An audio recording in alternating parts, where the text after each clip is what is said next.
but then they find it in the desert pyramids. Because it foreshadows that the whole That's place not is foreshadowing. Earth. That's just not knowing geography. You never know. No, I They do can teleport. know. They can teleport. There you go. Easy.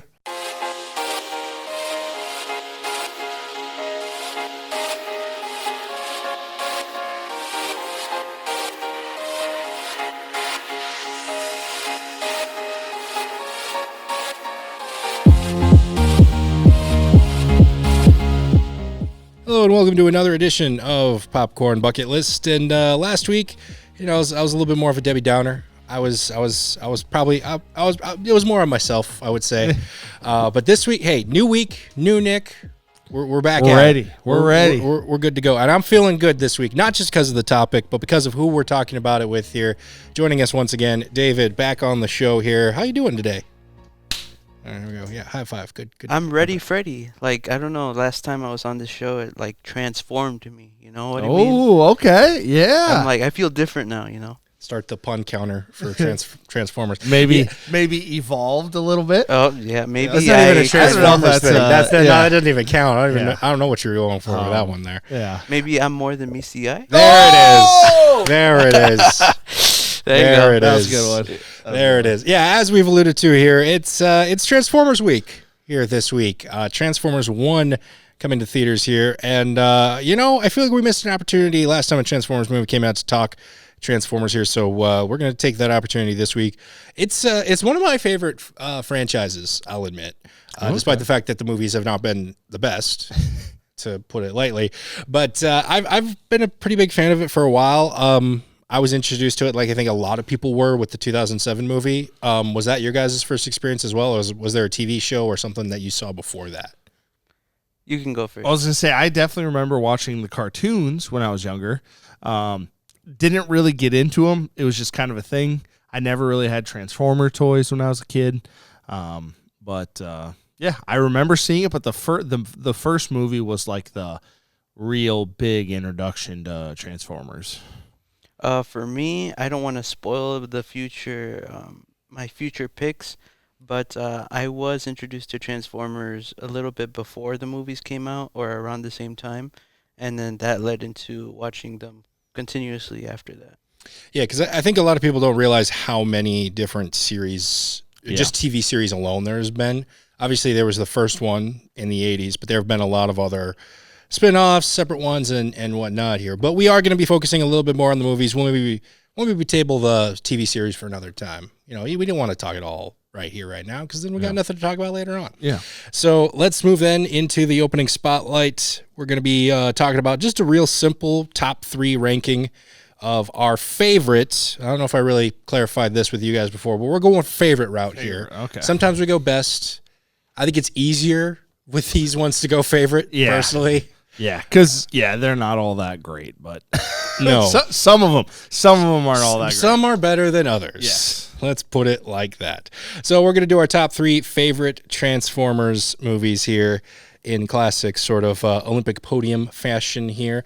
Let's start with number 3, obviously, the bronze medal. David, why don't you kick us off here? What's your number 3 pick Transformers movies? For me, I chose Transformers Rise of the Fallen. I really enjoyed that movie since you can see the dichotomy between the main character and the situation that's happening. Mm-hmm. Since in that movie, you get to see Optimus Prime bite the dust. Like, he gets, like, skewered, and then the whole time you're wanting him to come back. And at the end, it's just good. And then when the final battle where he just grabs his heart at the end, that was sick. And he's like, he says a badass line. I completely forgot what it was, but it's like, like, just like you were named, you fall, or something like that. I find it interesting how you can get away with some of that action because they're Transformers. If you had an action movie where a guy just ripped a guy's heart out, it would be rated R automatically. But because it's robotic parts, it's PG-13. Yeah, whatever. totally But, fine. Fine. That is totally cool here, I guess. But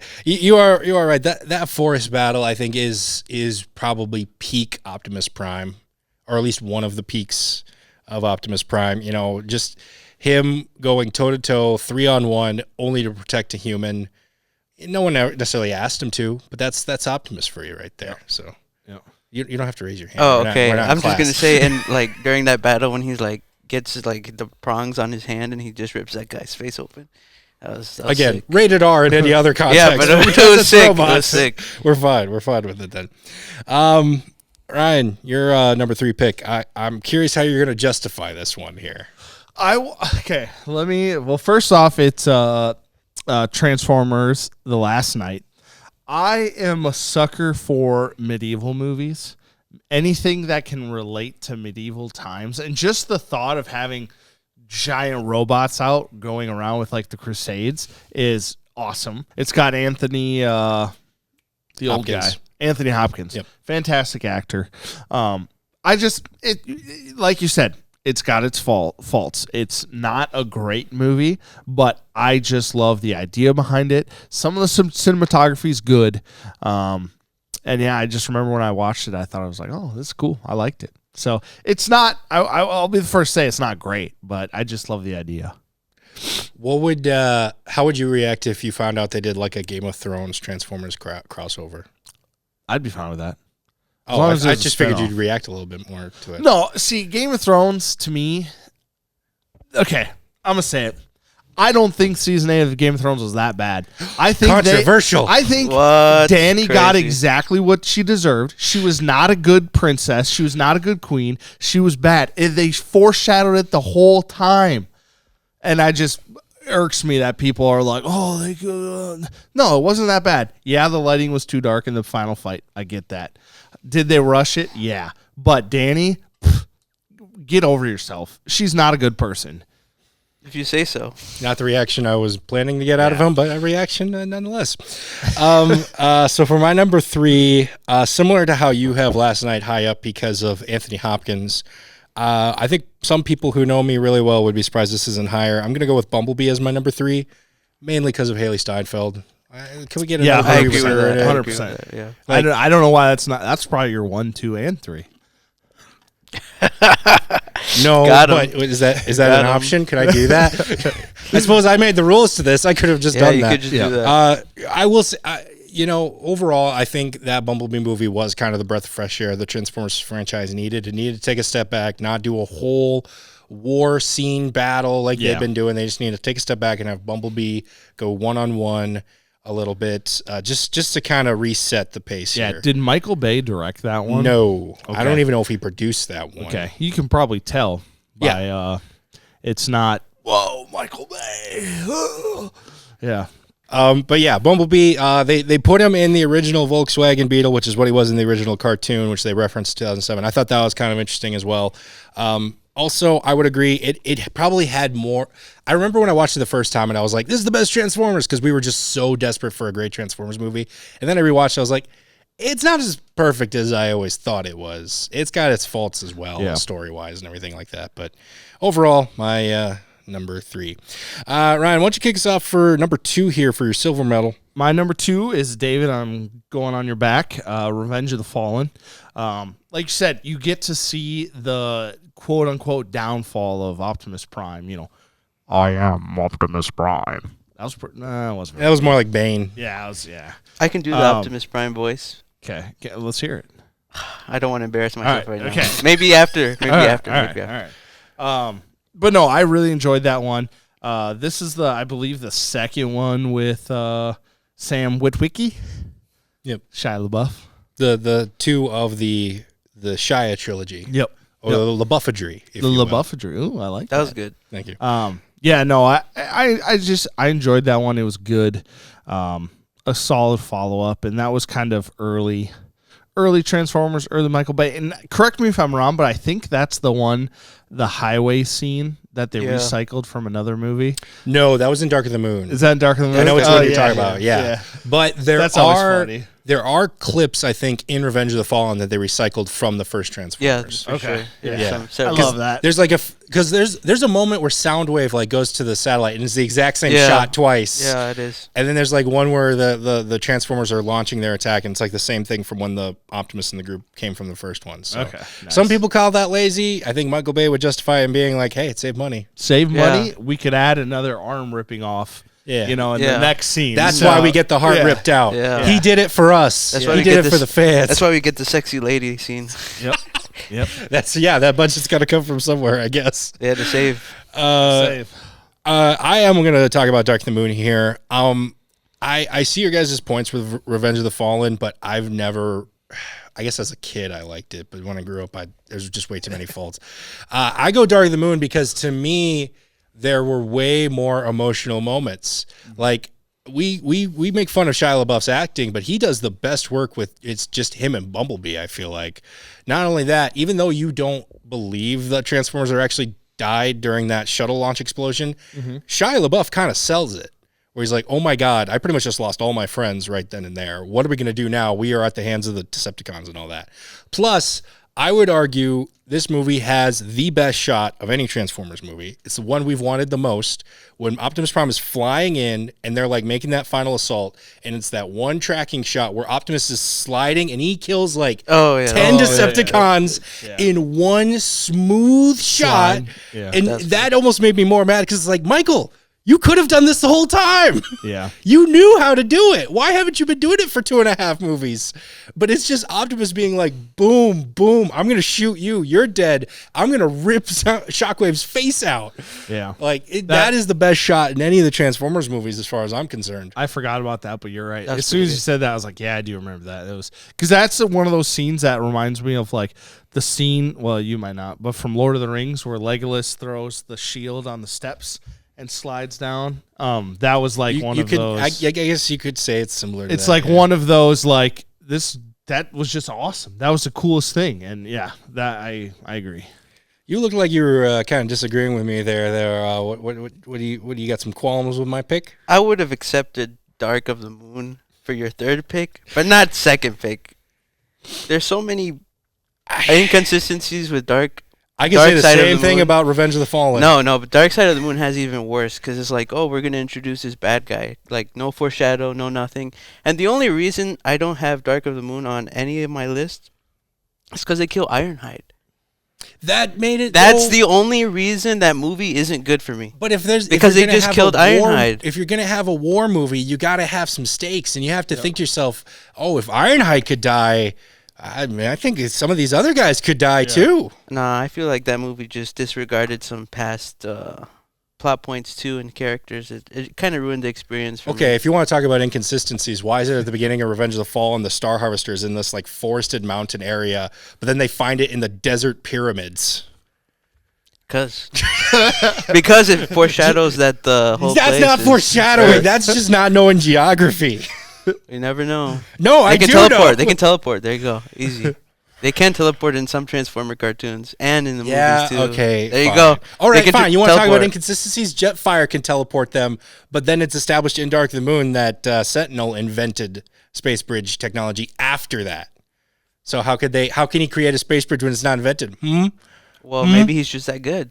He was on Earth longer than Sentinel, so. Well, I'm saying maybe he could have learned from the Earth built itself. It on Cybertron. You never know. After the fact. That's like if I go to Mars and I built a car in the 1800s. Doesn't make sense. How do you know that there isn't a car? Because there's no tire tracks on the Mars. There is now. Yeah, but we know where those. You see what I mean? We can go back and forth all day. It's impossible to argue with you, David, and that's what I love and hate about you at the same time. Anyways, all right. What is your silver pick? I'm gonna wait for yours, and maybe I'm just gonna pick yours apart. What's your number 2? My second pick is the first Transformers movie. Yeah, I can't argue with that one too much, actually. It's just a classic. Shia LaBeouf, Megan Fox, the ending sequence we were talking about with Carter. Linkin Park just comes in with what I've done. Linkin Park. Lincoln? Yeah, I think you said. Isn't that LinkedIn or is it Lincoln? No, it's Lincoln. Oh, Linkin Park. I think you said LinkedIn. Like, I don't know. I'm not into rock that much, so but that was a good song. It's just a good introduction. Yeah. Good voice acting for each character, and yeah, she's good. Yeah.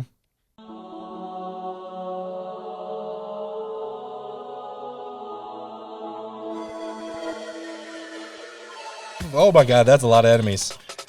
There you go. What? No, he totally hit that. Did it. You done. Did it. You done. You're a computer gamer, aren't you? I'm not a gamer at all. You have a PS3. Yeah, that I use for racing games. Oh no, he's got a hostage. It's alright, I'll save you. Woo! hitting the button, dodge, dodge. I gotta say it out loud. Oh my God, that's a tank!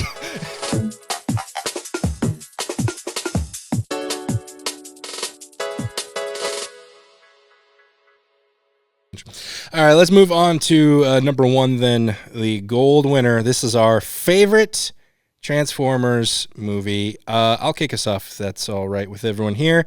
And although it's not technically a part of this series we've been mainly focusing on, it is a theatrical movie, came out in theaters, and it involves the Transformers.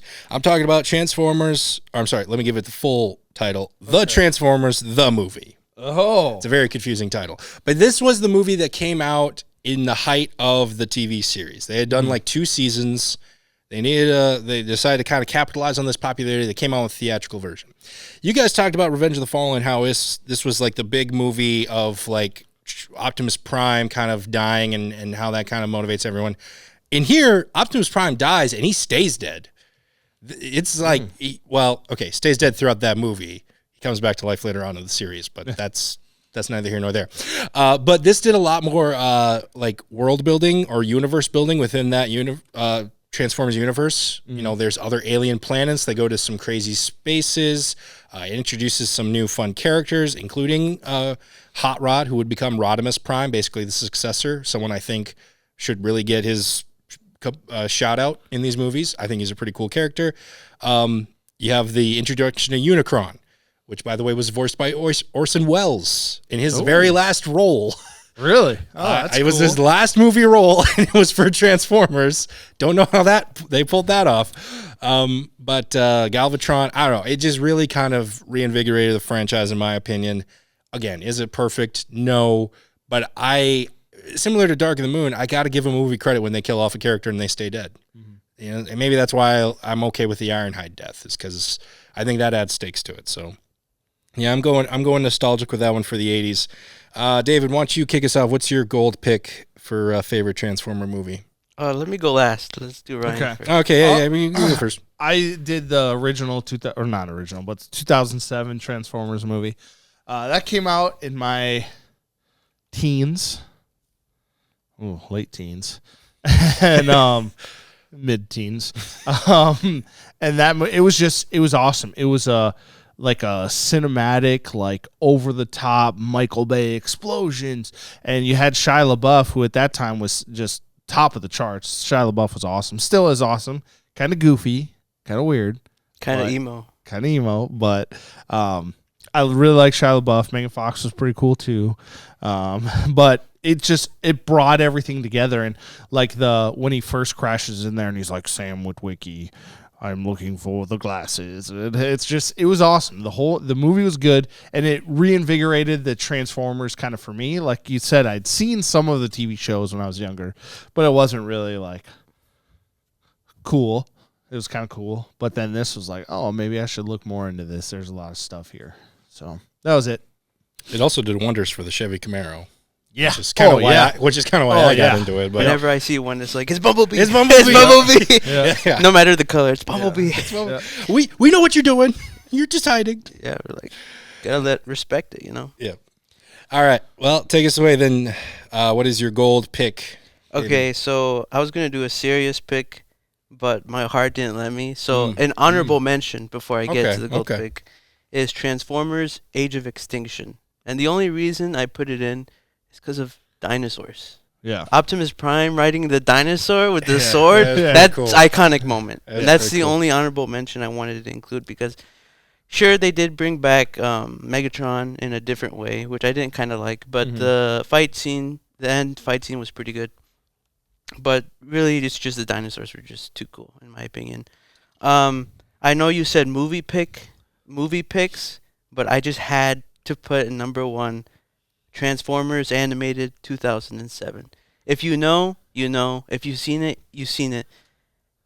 It's just a good introduction not only to the franchise, but to each character, especially Bumblebee and Optimus Prime, because it brings them down from these giant robots to more human interactions and makes them more human in my eyes than any other movie couldn't do, you know, because there's just this disparity between the Autobots and the humans.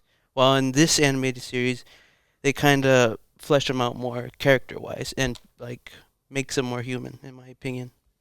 So correct me if I'm wrong, because I do believe I have seen parts of this series. This is the one where it's like Optimus Prime is a little bit younger than Megatron. Like the war's kind of over, and now it's kind of restarting, but it's with this younger kind of group, right? Yeah, it's like Okay. a more peaceful. Yeah, I do like Yeah. that aspect because we always just kind of see Optimus Prime and Megatron as these equals, so they kind of just keep going toe to toe. But I do think it was a much more interesting aspect to see like Optimus Prime is not just the underdog, the way underdog against this general warlord Megatron. It's quite literally like a David and Goliath story. And yeah, I do think it kind of came out at a good right time. I don't know if they meant to do this, but coming out in the same year as Transformers It's movie, perfect. It's perfect. whether that was on purpose, I don't know, but I think that was good on their part. So yeah, no, that's a good pick too, I would say. That was my introduction into Transformers, and it led from that to straight to the movies, and I had more context and all. And I'm pretty sure there's going to be aspects of this that inspired this new Transformers 1 movie. Mm-hmm. I For think sure. I think I see where you're going for on that, and I agree. But yeah, then let's just move into the weekly preview. Then talk about Transformers 1 coming out Friday, September 20th, straight to theaters. This is an animated movie that essentially tells an early story of how Optimus Prime and Megatron went from BFFs to what I like to call ETEs, extraterrestrial enemies. Ooh, okay. That was good. That was good. Thank you. Came up. Yeah, I worked on that one for a couple minutes before the show. The voice cast includes Brian Tyree Hill as Megatron, Keegan-Michael Key as Bumblebee, and Scarlett Johansson as Alina 1, and Chris Hemsworth as Optimus Prime. What do we think of this one here? You can go first, Ryan. I think it looks good. I know my kids are excited to see it, so we're gonna go watch it. I think like it's Transformers, a little more, I would say, kid friendly than maybe like more of like an adult cartoon version of it. So, but I'm so excited. I think the story is going to be really good, and it'll be interesting for me. I don't really know how they, I just know they're enemies. I don't really know the whole backstory between the two. So this will be good. Yeah, this is not necessarily a new thing. In a lot of the lore, they do start off as friends, kind of these partners in crime or whatever. So I was kind of wondering, I was doing a little bit of digging here. I was wondering if they were going to directly connect this to any of the timelines. Turns out if you ask that question to the director, whether this movie is canon or not, this is the answer you'll get. And I didn't want to type it all out here, so I just linked to it here. So just follow me on this. The answer is yes to all the above. Hasbro gave me a Bible of the entire history of Transformers, which, as you probably know, is massive. And yeah, basically, I'm not going to ramble on the whole thing here. Basically, he says it is, but it isn't. It could be, it could not be. Yeah. You decide. I don't know. Until you read that Bible of Transformers, you never know. I guess. So is this going to connect to Bumblebee? Is this going to connect to the other Transformers? Who knows? Who cares? Anyways, what are your thoughts on it, David? When I saw the voice cast, I was surprised that Chris Hemsworth was going to be in it, but he does a surprisingly good job as Optimus Prime, I believe. And I wonder if they're going to bring back the older voice actors, like this was all like a memory or like a backstory, like he's talking to someone about it. And I think when the director said it was going to connect to something vaguely, I think he was just meant like saying this is the official backstory for the character Optimus Prime and Megatron, because even in the Michael Bay movies, we hear Megatron say, "We were once brothers," and then Optimus Prime is like, "We were once," Yeah. So it's a good tie-in to everything, and it could tie in everything from the shows to the movies as well. So yeah. Yeah, on the subject of Chris Hemsworth, no disrespect to him, he does sound good in this, but he's no Peter Cullen. And it just doesn't sound right seeing an Optimus Prime without him voicing it. That's why they're bringing him back at the end. I would love that. I think you may be onto something there. It'd be kind of cool if he was like an older Prime or something like that. But I don't know. It's awkward to hear an Optimus Prime without being voiced by him. It is. But I'll give Chris a chance here, I guess. I don't know. But it makes sense for the movie since they want you to feel differently about Optimus because he's young in it. Yeah. It's being called the best Transformers movie. I definitely don't doubt that, but that is a really low bar, as we've kind of established here. So I do think because it is an animated movie and it is sort of a little bit more jokey, this is trying to get a younger generation into Transformers as well. and that's a really hard balance. Yep. We'll have to see if it is able to pull that off or not. But any other thoughts on this one here before we move on? I think it's taking a note out of the Sonic movies as well. It has aspects of being for younger audiences, but having the appreciation of people who've watched it for years. You know, Yep. it's bringing everyone in to enjoy. Yep. And I think we're seeing a lot more of that now too. I mean, Disney kind of did that for a long time, but I think now it's more of the you can get away with doing that for a lot of animated movies now. Also coming out to theaters here this weekend, Never Let Go. Halle Berry stars in this horror movie. Her and her twin sons are living in a secluded cabin in what looks to be a post-apocalyptic world. One of the kids questions if what their mother is saying to be true, and now all heck breaks loose. It kind of reminded me of Knock at the Cabin, not just the setting, you know, you're in this cabin in the middle of the woods, but this idea of, okay, something bad is happening outside, but is it? Do you believe the person? Do you not believe the person? If you call their bluff, does that make you the bad guy? Yeah. I don't know. It kind of leaves that up to question here, but what are your guys' thoughts on this one? You can go first. Oh, well, I like these kind of horror, twisty, mental games. Is it real? Is it not real? I like that. So I'm excited to see that. But the concept, like you said, it's kind of a new concept, but kind of not. The idea of having to be tied to the house is interesting. But also it's that same thing of like, okay, is it real or is it not real? It's one of the others. And from the looks of it, it leans more on the it's real side, but you never know. So I'm excited. I think it'll be good. I thought it was. I'm gonna be honest. I thought it was kind of dumb. I'm not gonna lie. It reminded me too much of Bird Box. I feel like they're doing too much. Yeah. And if there are monsters outside, you can just stay inside. You know, they can just cut the rope. You know, unless it's like some holy rope that protects you and the house. Could be. You know, Yeah. Could be. but I They don't just know. dip It's just that too. thing in I holy feel water? I don't know. It's too dumb. I think for like, because you're like, damn, someone can just cut that rope. Yeah. But that's just me. Maybe you have to watch the movie to see Yeah. what it offers, you know? Yeah.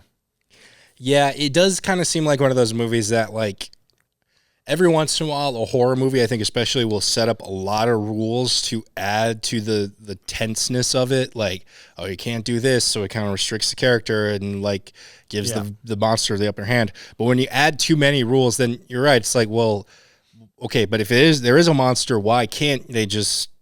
Why do they have to hold on to the rope? Why, like, there's got to be something there. There's got to be. My theory is that they dip it in holy water and they just run it through like a hose. I don't know, but we'll have to wait and see on that one, I guess. But I don't know. Halle Berry looks pretty good in it, I would say. She's kind of giving it her and all. I haven't seen her in anything recently, so this will be. I haven't seen her in a while, so it'll be nice to see what she's capable of. I agree. I'm trying to look up what the last thing Halle Berry was in now that I'm thinking about it. Was it that phone call movie? Oh, that was a while ago. Yeah. Oh, she was in a movie this year, The Union. That was that one with Mark Wahlberg. We previewed that like a month ago. Really? Yeah. But before that, 2 years ago, Moonfall. Which wasn't all that great either. Oh, is that where the... That's where the moon is falling towards the earth. I feel like the title's pretty... You Yeah, got what yeah. I was saying, right? You figured it out, and then, right? like, right when it about hit Earth, they, like, figured out, like, the machine or whatever, and it went back. I just can't believe you couldn't figure out what Moonfall was about by the title alone. Well, I'm pretty sure we watched that. Yeah, I 'Cause know we has watched it. It has Sam Tolley from Game of Thrones in Yeah. there as the chubby nerd guy. I just... Okay. I didn't think it was that I complicated didn't of a remember title. she was in that. That seems like a long time ago. That was Time flies. That was a lifetime ago. Yeah. All right. Also coming out here, last but certainly not least, straight to Netflix. His Three Daughters, rated R. One of the big ticket items from last year's Toronto Film Festival. This movie stars Elizabeth Olsen, Carrie Coon, and Natasha Lyonne as I believe they're sisters, Yep. or at the very least half sisters. I don't know if it's full sisters or half sisters or what, but I got the implication towards the end it might have been half sisters. but I bet all three of them. I bet that's their dad. yeah, they all are directly related in some way, shape, or form. Yes. Yeah. And did you get that from the title? Yeah. You finally figured it out. I figured it out. Yeah. Moonfall. Yeah. Just like Dark Side of the Moon. Yeah. Yeah. Exactly. So yeah, basically, this movie shows these three sisters that they have to deal with their father on the cusp of passing away.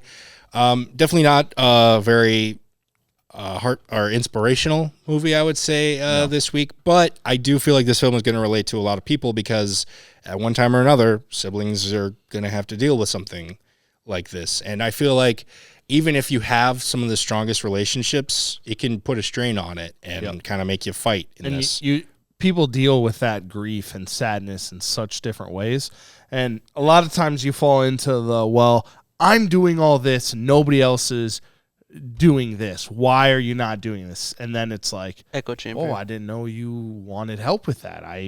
So it's going to be a very family dynamic drama. So it should be good. Be ready to cry though, I think, if you're going to watch it. I thought the trailer could have been better because I feel like the stakes that their father is sick, they didn't really show the father at all. So I don't even know I bet you might not even see him the entire movie. Yeah, I'd be willing to bet that as well. So I don't know how they're going to implement the stakes. So the stakes are either going to be the father dying or their relationship, Because for me, the main focus of the trailer of the movie was this movie is going to be about these three sisters dealing with their dying father. That's what I got from it. Not this story is about the dying father's three sisters. Three daughters. See, now look who's confused by the title now. Yeah. Oh no! Because it's not called Three Sisters; it's called His Three Daughters. Yeah. So I think I didn't get the real good focal point of the movie, but I can see where they're going. Okay. I think this at the very least will be a slam dunk as far as performances go. When he got this trio, it's nice to see Elizabeth Olsen not in a Marvel movie, although she is good at those. She's good in other things as well. You had the one who was the mom in the recent Ghostbusters movies, and Natasha, I believe I've raved about her on that Poker Face show. She's really good in that. Yep. So I think these three will work really well together. Any other thoughts on this one then? I like Elizabeth Olsen in Godzilla. Yeah, she was good in Godzilla. It was kind of awkward because the next year, her and the guy and you were talking about that. Yeah, she's like married to the guy who ends up playing Quicksilver next year in the Age of Ultron movie. That's funny. Oh yeah, yeah. Yep. That was always awkward, I feel like, but also kind of funny. Anyways, let's move on here and wrap up like we always do with some number one recommends. David, as our guest this week, why don't you kick us off? What do you got to recommend? So I haven't watched anything for a couple of days because I've been busy. But I do have a recommendation about a movie that's going to come out soon. I sent it to Nick, but he didn't want to include it. But editor Nick, it's not coming editor Nick, put this in because it's my recommendation. Okay, I'm gonna put it in, but you're making it sound like I just said he didn't want to put it in. All right, because it's not coming out this week. No, put the camera on me. So he didn't want to put it in. He didn't want to put it in. Okay, it's not coming out till like a couple months. Okay. Let me describe it. Okay, so the movie is called Flow. It's an international film. And it won the entry for Best International Feature Film at the 97th Academy Awards. And the premise is a cat escapes a flood that destroyed the world on a boat filled with animals of other species. He must work together with these unlikely companions to survive their new environment. So not only did this movie win Best International Film, it has no voice actors. There's no people. Is this live action? No, it's animated. Okay. But there's no voice actors. It's just pure animation, and it's been in the works since like 2022, a while. Wow. And people are raving about it, and it hasn't been getting a lot of attention, so I want to give it attention now. So go watch the movie. Flow. It's called Flow. It'll be coming out soon. I'm not sure when, but yeah. Perfect. Go watch that. Mr. Myberg, what are you recommending here this week? Speak no evil. This is a remake of a Danish film, I believe. We talked about it last week. I thought it was fantastic. James Avery does a fantastic job acting. McAvoy. James McAvoy does a fantastic job of that. He plays a really good, like, sociopath, crazy guy. It's awesome. It's a little bit on the Not very bloody side. I would almost say more of just pure psychological thriller until the last like 5 minutes, maybe.